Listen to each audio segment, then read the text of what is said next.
He leadeth me, O blessed thought, onwards with heavenly comfort fraught. Whatever I do, wherever I be, still 'tis God's hand that leadeth me. He leadeth me, He leadeth me, by His own hand He leadeth me. His faithful follower I would be, for by His hand He leadeth me. Sometimes mid scenes of deepest gloom, sometimes very dense bowers bloom.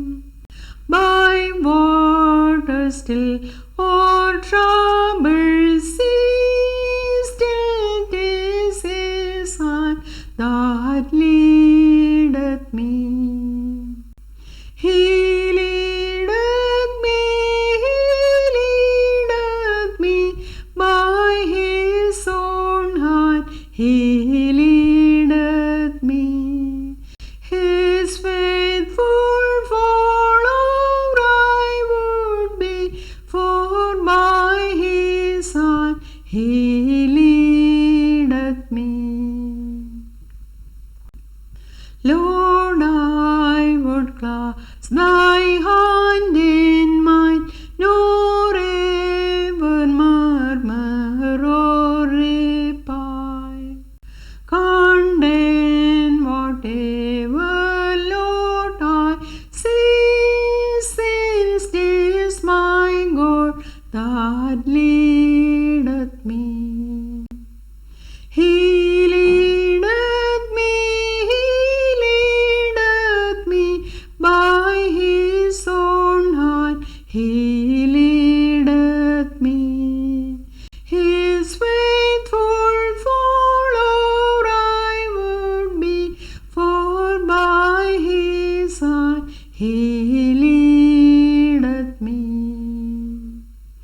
And when my task on earth is done, when by Thy grace the victory is won, in this cold way I will not flee, since God through Jordan leadeth me. He leadeth me, He leadeth me, by His own hand He leadeth me. His faithful follower I would be, for by His hand He leadeth me. Warm greetings from Kindergarten at Bethesda, in the mighty name of our Lord and Savior Jesus Christ. Dear sisters and brothers, യെരുശലേം ദേവാലയത്തിലെ വിശുദ്ധ സ്ഥലത്ത് ധൂപമർപ്പിച്ചുകൊണ്ടിരുന്ന Zacharia പുരോഹിതന് Gabriel ദൂതൻ മുഖാന്തരം ഉണ്ടായ ദൈവത്തിൻ്റെ ഇടപെടലാണ് നമുക്കിന്ന് പഠിക്കുവാനുള്ളത്. സക്കറിയ പുരോഹിതനോടുള്ള ദൈവത്തിൻ്റെ അറിയിപ്പ് അഥവാ റെവലേഷൻ ടു സക്കറിയാസ്. ഈ സംഭവം ഇന്ന് നാം പഠിക്കുന്നതിലൂടെ അത് നമ്മോടുള്ള ദൈവത്തിൻ്റെ ഇടപെടലുകളുടെ ഒരു വിചിന്തനമാകണം. ദൈവം നമ്മോട് ഇടപെട്ടിട്ടുണ്ടോ? ദൈവം നമ്മോട് ഇടപെടുന്നുണ്ടോ? പലരും പറയും, ഇത്രയും നാൾ ഞാൻ പ്രാർത്ഥിച്ചിട്ടും ദൈവം എൻ്റെ പ്രാർത്ഥന കേൾക്കുന്നില്ല എന്ന്. അവർ ചോദിക്കും, എൻ്റെ പ്രാർത്ഥനയ്ക്ക് മറുപടി തരുവാൻ ദൈവം എന്താണ് ഇത്രയും താമസിക്കുന്നത്? എനിക്ക് ഇത്രയും പ്രായമായിട്ടും എന്താണ് എൻ്റെ ജീവിതത്തിൽ ദൈവം ഇടപെടാത്തത്? പ്രിയ സഹോദരങ്ങളെ, സഹസ്രാബ്ദങ്ങൾക്ക് മുമ്പ് യെരുശലേം ദേവാലയത്തിൽ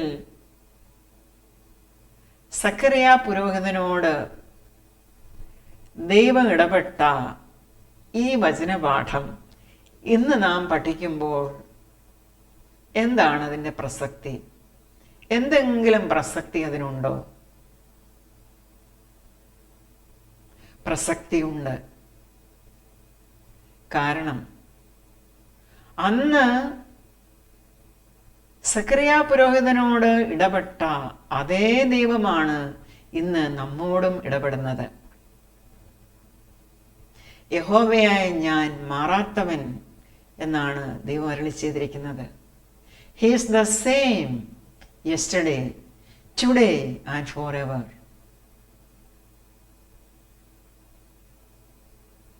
മാറ്റമില്ലാത്തവനായ, എന്നുമുള്ളവനായ ആ ദൈവമാണ് നമുക്കുള്ളത്. എങ്ങനെയാണ് നമ്മുടെ ജീവിതത്തിൽ ദൈവത്തിൻ്റെ ആ ഇടപെടൽ സാധ്യമാകേണ്ടത്? ഒന്നാമതായി നാം ദൈവത്തെ വിശ്വസിക്കണം. ദൈവത്തെ വിശ്വസിക്കുക എന്ന് പറയുന്നത് അത്ര സിമ്പിളായിട്ട് എടുക്കേണ്ട കാര്യമല്ല, അത്ര നിസ്സാരമല്ല, എളുപ്പമല്ല. ആഴത്തിൽ ദൈവത്തെ അറിഞ്ഞ് അവനിൽ വിശ്വസിക്കുക. വിശുദ്ധ ബൈബിൾ പറയുന്നു ഇൻ ഹീബ്രൂസ് ചാപ്റ്റർ 11 വേഴ്സ് 6, എന്നാൽ വിശ്വാസം കൂടാതെ ദൈവത്തെ പ്രസാദിപ്പിപ്പാൻ കഴിയുന്നതല്ല. ദൈവത്തിൻ്റെ അടുക്കൽ വരുന്നവൻ ദൈവം ഉണ്ട് എന്നും തന്നെ അന്വേഷിക്കുന്നവർക്ക് പ്രതിഫലം കൊടുക്കുന്നു എന്നും വിശ്വസിക്കേണ്ടതല്ലോ. ഈ വിശ്വാസമാണ് വേണ്ടത്. രണ്ടാമതായി ദൈവത്തിൻ്റെ വചനത്തിന് വില കൊടുക്കുക. ദൈവത്തിൻ്റെ വചനം എത്രമാത്രം പ്രാധാന്യമുള്ളതാണ്. കാരണം അത് ദൈവത്തിൻ്റെ വചനമാണ്.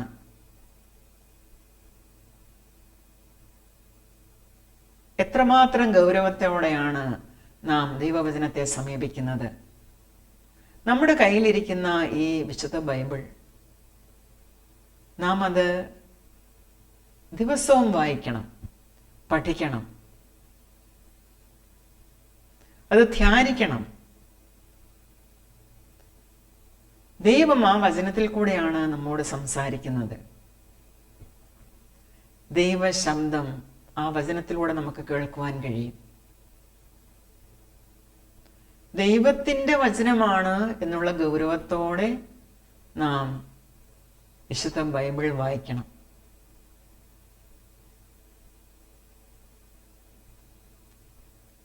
മൂന്നാമതായി നീതിയോടും കുറ്റം കൂടാതെയും ദൈവം മുമ്പാകെ നാം ജീവിക്കുന്നവരായിരിക്കണം. നാലാമതായി നാം ദൈവത്തെ ആരാധിക്കുന്നവരായിരിക്കണം. നാം വിശ്വസിക്കുന്ന ദൈവത്തെ നാം ആരാധിക്കണം. അഞ്ചാമതായി ദൈവത്തെ മറ്റുള്ളവർക്ക് സ്വജീവിതത്തിലൂടെ കാണിച്ചു കൊടുക്കണം. ആറാമതായി മറ്റുള്ളവർക്ക് വേണ്ടി നാം ഒരു പുരോഹിതനെ പോലെ ശുശ്രൂഷ ചെയ്യണം.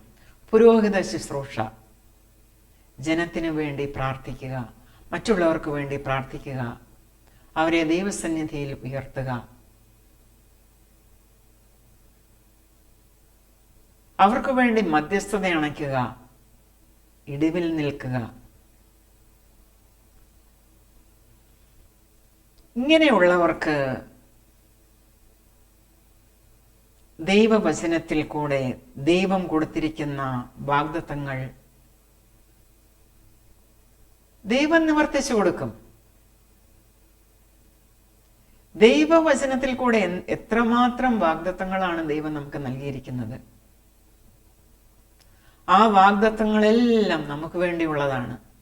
അത് ദൈവം നമുക്ക് നിവർത്തിച്ചു തരും. നാം എത്ര പ്രായമായിരുന്നാൽ തന്നെയും അത് ദൈവം നിവർത്തിച്ചു തരും. നാം പ്രായമായല്ലോ, ഇനി എപ്പോഴാണ് ദൈവം തൻ്റെ വാഗ്ദത്തം നിറവേറ്റുന്നത് എന്നോർത്ത് നാം വ്യാകുലപ്പെടേണ്ടതില്ല. നമുക്കാണ് പ്രായം, ദൈവത്തിന് പ്രായമില്ല. ദൈവം തൻ്റെ വാഗ്ദത്തങ്ങൾ നിവർത്തിക്കുവാൻ ഒരിക്കലും താമസിക്കുന്നില്ല. തക്ക സമയത്താണ് അവൻ ആ വാഗ്ദത്തങ്ങൾ നമുക്ക് നൽകുന്നത്. അതിന് കാരണമുണ്ട്. നമുക്ക് ദൈവത്തോടുള്ള സ്നേഹവും ആ സ്നേഹത്താൽ നാം മറ്റുള്ളവർക്ക് ചെയ്യുന്നതും ഇതൊന്നും, ആ ശുശ്രൂഷകളൊന്നും മറന്നു കളയുവാൻ തക്കവണ്ണം ദൈവം അനീതിയുള്ളവനല്ല. ഇതെല്ലാം ദൈവത്തിനറിയാം. നാം ദൈവത്തെ സ്നേഹിക്കുന്നതറിയാം. ദൈവത്തിൻ്റെ വചനങ്ങൾ ഗൗരവമായി നാം എടുക്കുന്നുണ്ടോ എന്നുള്ളത് ദൈവത്തിനറിയാം. ദൈവസ്നേഹത്താൽ മറ്റുള്ളവരെ ശുശ്രൂഷിക്കുന്നത് ദൈവത്തിനറിയാം. മറ്റുള്ളവർക്ക് വേണ്ടി ദൈവസന്നിധിയിൽ ഒരു പുരോഹിതനെ പോലെ മധ്യസ്ഥത അണയ്ക്കുന്നത് ദൈവത്തിനറിയാം. നാം ചെയ്യുന്നതൊന്നും മറന്നു കളയുവാൻ തക്കവണ്ണം ദൈവം അനീതിയുള്ളവനല്ല. ഒരു വേള നാം അവിശ്വാസം പ്രകടിപ്പിച്ചു എന്ന് തന്നെ ഇരിക്കട്ടെ, അവിടെയും ദൈവം നമ്മെ തേടിയിറങ്ങും. ദൈവം നമ്മെ ശിക്ഷണത്തിലൂടെ മടക്കി വരുത്തി ആ വാഗ്ദത്തം നമുക്ക് നൽകും. He will be chastised by God. ദൈവത്താൽ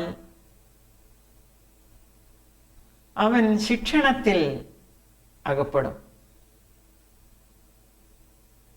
ആ ശിക്ഷണം ദൈവം നൽകുന്നത്, നമ്മെ ഡിസിപ്ലിൻ ചെയ്യുന്നത് ദൈവത്തിലുള്ള വിശ്വാസത്തിൽ, ദൈവത്തിലുള്ള സ്നേഹത്തിൽ ഉറച്ചു നിൽക്കുവാനാണ്. വാഗ്ദത്തം എടുത്തു കളയുവാനല്ല. നമ്മെ ഡിസിപ്ലിൻ ചെയ്തിട്ട് ആ വാഗ്ദത്തം നമ്മിൽ നിറവേറ്റും. അതാണ് നമ്മുടെ ദൈവം.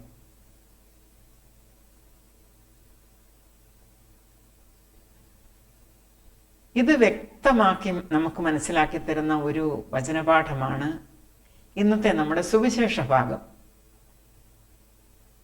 Saint Luke chapter 1 verses 5-23. യഹൂദി രാജാവായ ഹെരോദാവിൻ്റെ കാലത്ത് അബിയാക്കോറിൽ സക്കറിയാവ് എന്നു പേരുള്ള ഒരു പുരോഹിതനുണ്ടായിരുന്നു. അവൻ്റെ ഭാര്യ അഹ്റോൻ്റെ പുത്രിമാരിൽ ഒരുത്തിയായിരുന്നു. അവൾക്ക് എലിസബത്ത് എന്നു പേർ. ഇരുവരും ദൈവസന്നിധിയിൽ നീതിയുള്ളവരും കർത്താവിൻ്റെ സകല കൽപ്പനകളിലും ന്യായങ്ങളിലും കുറ്റമില്ലാത്തവരായി നടക്കുന്നവരും ആയിരുന്നു.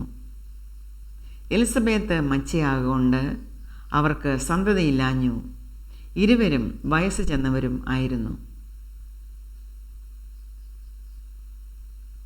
സക്കറിയാവ് കൂറിൻ്റെ ക്രമപ്രകാരം ദൈവസന്നിധിയിൽ പുരോഹിതനായി ശുശ്രൂഷ ചെയ്തു വരുമ്പോൾ പൗരോഹിത്യ മര്യാദ പ്രകാരം കർത്താവിൻ്റെ മന്ദിരത്തിൽ ചെന്ന് ധൂപം കാട്ടുവാൻ അവന് നറുക്കുവന്നു. തുടർന്ന് വായിക്കുവാൻ പോകുന്ന സംഭവത്തിൻ്റെ പശ്ചാത്തലമാണിത്. സക്കറിയാവ് എന്ന പുരോഹിതൻ, ഭാര്യയായ എലിസബത്ത്, അവർ ഇരുവരും വൃദ്ധരായിരുന്നു. അവർക്ക് മക്കളില്ലായിരുന്നു.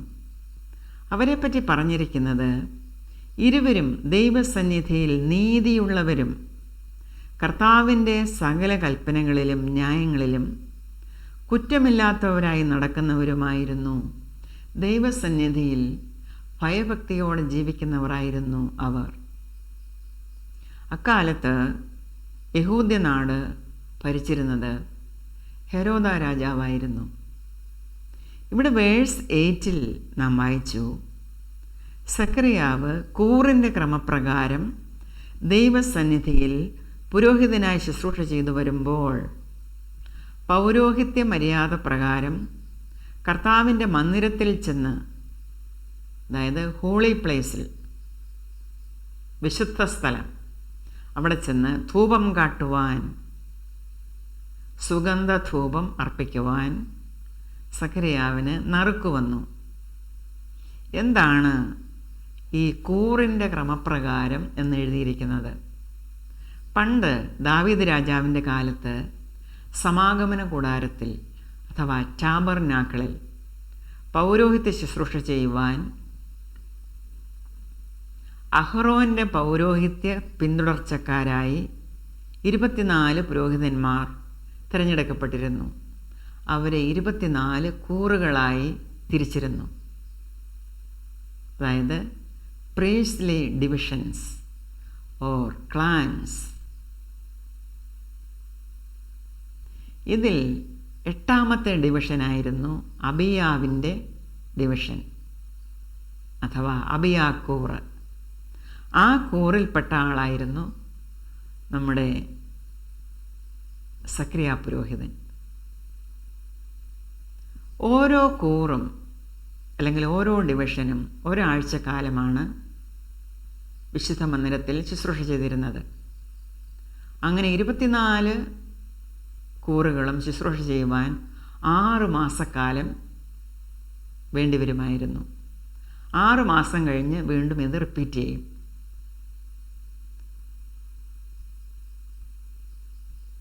തുടർന്ന് നമുക്ക് വായിക്കാം എന്താണ് അവിടെ സംഭവിച്ചത് എന്ന്.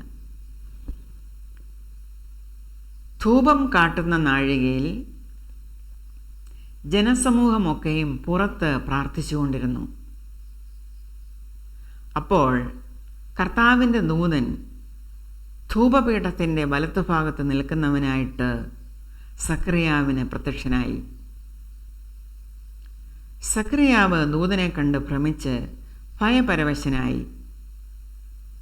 ദൂതൻ സഖറിയാവിനോട് പറഞ്ഞത്, സഖറിയാവേ, ഭയപ്പെടേണ്ട, നിന്റെ പ്രാർത്ഥനയ്ക്ക് ഉത്തരമായി. നിന്റെ ഭാര്യ എലിസബത്ത് നിനക്ക് ഒരു മകനെ പ്രസവിക്കും. അവന് യോഹന്നാൻ എന്ന് പേരിടണം. നിനക്ക് സന്തോഷവും ഉല്ലാസവും ഉണ്ടാകും. അവൻ്റെ ജനനത്തിങ്കൽ പലരും സന്തോഷിക്കും. അവൻ കർത്താവിൻ്റെ സന്നിധിയിൽ വലിയവനാകും. വീഞ്ഞും മദ്യവും കുടിക്കയില്ല. അമ്മയുടെ ഗർഭത്തിൽ വെച്ച് തന്നെ പരിശുദ്ധാത്മാവ് കൊണ്ട് നിറയും. അവൻ ഇസ്രായേൽ മക്കളിൽ പലരെയും അവരുടെ ദൈവമായ കർത്താവിങ്കിലേക്ക് തിരിച്ചു വരുത്തും. അവൻ അപ്പന്മാരുടെ ഹൃദയങ്ങളെ മക്കളിലേക്കും വഴങ്ങാത്തവരെ നീതിമാന്മാരുടെ ബോധത്തിലേക്കും തിരിച്ചും കൊണ്ട് ഒരുക്കമുള്ള ഒരു ജനത്തെ കർത്താവിന് വേണ്ടി ഒരുക്കുവാൻ അവന് മുമ്പായി ഏലിയാവിൻ്റെ ആത്മാവോടും ശക്തിയോടും കൂടെ നടക്കും. സഖറിയാവ് ദൂതനോട്, ഇത് ഞാൻ എന്തൊന്നിനാൽ അറിയും? ഞാൻ വൃദ്ധനും എൻ്റെ ഭാര്യ വയസ്സ് ചെന്നവളുമല്ലോ എന്ന് പറഞ്ഞു. ദൂതൻ സഖറിയാവിനോട്, ഞാൻ ദൈവസന്നിധിയിൽ നിൽക്കുന്ന ഗബ്രിയേലാകുന്നു. നിന്നോട് സംസാരിപ്പാനും ഈ സദ്വർത്തമാനം നിന്നോട് അറിയിപ്പാനും എന്നെ അയച്ചിരിക്കുന്നു. തക്ക സമയത്ത് നിവൃത്തി വരുവാനുള്ള എൻ്റെ ഈ വാക്ക് നീ വിശ്വസിക്കായക കൊണ്ട് അത് സംഭവിക്കും വരെ നീ സംസാരിപ്പാൻ കഴിയാതെ മൗനമായിരിക്കും എന്ന് ഉത്തരം പറഞ്ഞു. ജനം സഖറിയാവിനായി കാത്തിരുന്നു.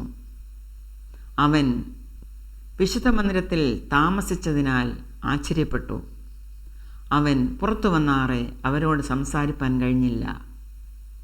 അതിനാൽ അവൻ മന്ദിരത്തിൽ ഒരു ദർശനം കണ്ടു എന്ന് അവർ അറിഞ്ഞു. അവൻ അവർക്ക് ആംഗ്യം കാട്ടി ഊമനായി പാർത്തു. ഈ വചനഭാഗം നമുക്ക് നൽകുന്ന പാഠമെന്താണ്? ദൈവം തൻ്റെ വാഗ്ദത്തം നിശ്ചയമായും നിവർത്തിക്കും എന്നാണ്. വളരെയധികം താമസിച്ചു പോയി എന്ന് നമുക്ക് തോന്നിയാലും ദൈവം അത് നിവർത്തിച്ചിരിക്കും. താമസിച്ചു പോയി എന്ന് നമുക്കാണ് തോന്നുന്നത്, എന്നാൽ ദൈവത്തിന് അത് തക്ക സമയമാണ്. കാലത്തിനും സമയത്തിനും അധീനരായ നമുക്കാണ് നമ്മുടെ പ്രാർത്ഥനയ്ക്കുള്ള മറുപടി താമസിച്ചു പോയി എന്ന് തോന്നുന്നത്. എന്നാൽ കാലത്തിനും സമയത്തിനും അതീതനായ ദൈവം നമ്മുടെ പ്രാർത്ഥനയ്ക്കുള്ള മറുപടി തക്ക സമയത്ത് നൽകുമ്പോൾ അത് ഏറ്റവും ചന്തവും ഉചിതവുമായിരിക്കും, ഏറ്റവും ശുഭമേറിയതായിരിക്കും. അതിനാൽ ക്ഷമയോടെ, പ്രത്യാശയോടെ ദൈവത്തിൻ്റെ ആ തക്ക സമയത്തിന് വേണ്ടി നാം കാത്തിരിക്കണം. നമ്മുടെ ക്ഷമയും പ്രത്യാശയും ദൈവത്തിലുള്ള നമ്മുടെ ആഴമായ വിശ്വാസത്തെയാണ് കാണിക്കുന്നത്. അങ്ങനെ വിശ്വാസമില്ലാത്തവരാണ് പ്രാർത്ഥനയ്ക്കുള്ള മറുപടി താമസിക്കുമ്പോൾ പരാതിപ്പെടുന്നത്. പൗലോസ് അപ്പോസ്തലൻ നമ്മോട് പറഞ്ഞിരിക്കുന്നു, തക്ക സമയത്ത് ദൈവം നമ്മെ ഉയർത്തുവാൻ ദൈവത്തിൻ്റെ ബലമുള്ള കൈക്കീഴ് താണിരിപ്പീനെന്ന്. പ്രിയ സഹോദരങ്ങളെ, നമ്മുടെ പ്രാർത്ഥനയ്ക്കുള്ള മറുപടി ദൈവം നമുക്ക് നൽകുമ്പോൾ അത് നമുക്ക് മാത്രമല്ല, നമുക്ക് ചുറ്റുമുള്ളവർക്കും സമൂഹത്തിനും അത് സന്തോഷത്തിനും നന്മയ്ക്കും കാരണമായി ഭവിക്കും.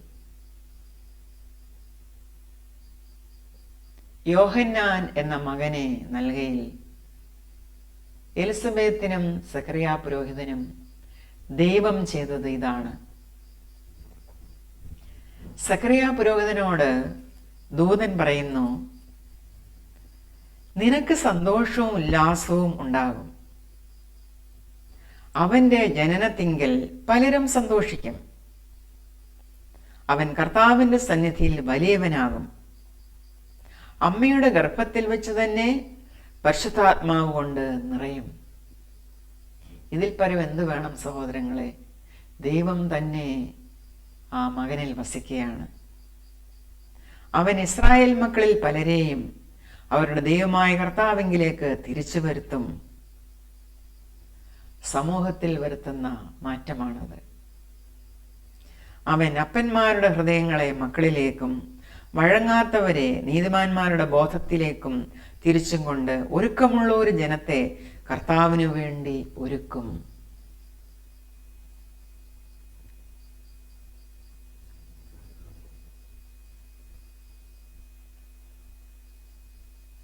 ഇവിടെ മറ്റൊരു കാര്യം നാം ശ്രദ്ധിക്കേണ്ടത്,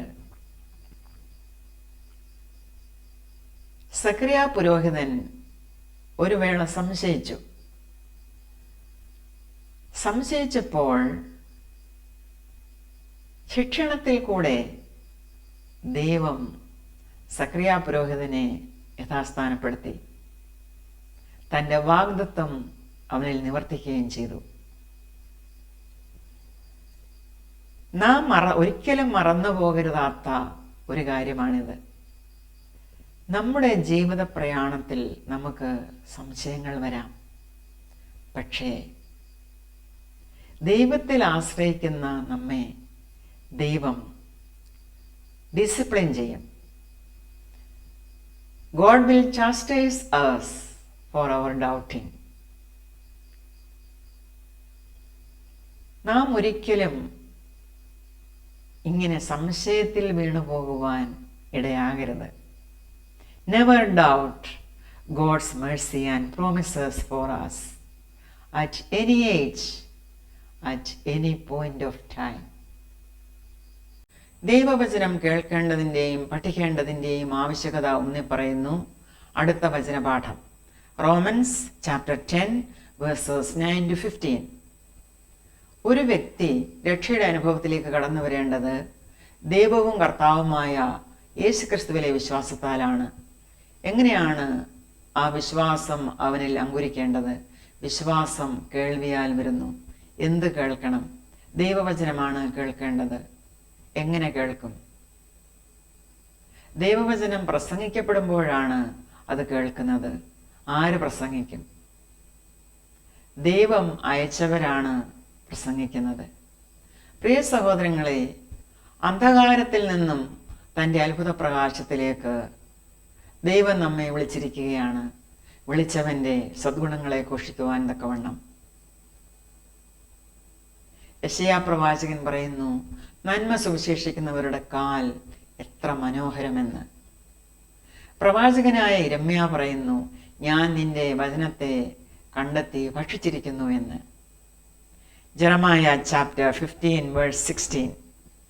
Your words were found and I ate them. And your words became for me a joy and the delight of my heart. For I have been called by your name, O Lord, God of hosts. നമുക്ക് വായിക്കാം verses 9 through 15. അത് ഞങ്ങൾ പ്രസംഗിക്കുന്ന വിശ്വാസവചനം തന്നെ. യേശുവിനെ കർത്താവെന്ന് വായ്കൊണ്ട് ഏറ്റുപറയുകയും ദൈവം അവനെ മരിച്ചവരിൽ നിന്ന് ഉയർത്തെഴുന്നേൽപ്പിച്ചു എന്ന് ഹൃദയം കൊണ്ട് വിശ്വസിക്കുകയും ചെയ്താൽ നീ രക്ഷിക്കപ്പെടും. അതായത് നിന്റെ അവസ്ഥ മാറും. ഹൃദയം കൊണ്ട് നീതിക്കായി വിശ്വസിക്കുകയും വായ് കൊണ്ട് രക്ഷയ്ക്കായി ഏറ്റുപറയുകയും ചെയ്യുന്നു.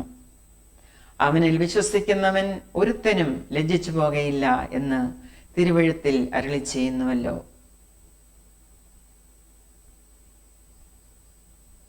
യഹൂദനെന്നും യവനനെന്നും വ്യത്യാസമില്ല. അതായത് മതമെന്നോ ജാതിയെന്നോ ഭാഷയെന്നോ ഒരു വ്യത്യാസവുമില്ല. എല്ലാവർക്കും കർത്താവ് ഒരുവൻ തന്നെ. അവൻ തന്നെ വിളിച്ചപേക്ഷിക്കുന്ന എല്ലാവർക്കും നൽകുവാൻ തക്കവണ്ണം സമ്പന്നനാകുന്നു. കർത്താവിൻ്റെ നാമത്തെ വിളിച്ചപേക്ഷിക്കുന്ന ഏവനും രക്ഷിക്കപ്പെടും എന്നുണ്ടല്ലോ. എന്നാൽ അവർ വിശ്വസിക്കാത്തവനെ എങ്ങനെ വിളിച്ചപേക്ഷിക്കും? അവർ കേട്ടിട്ടില്ലാത്തവനിൽ എങ്ങനെ വിശ്വസിക്കും? പ്രസംഗിക്കുന്നവൻ ഇല്ലാതെ എങ്ങനെ കേൾക്കും?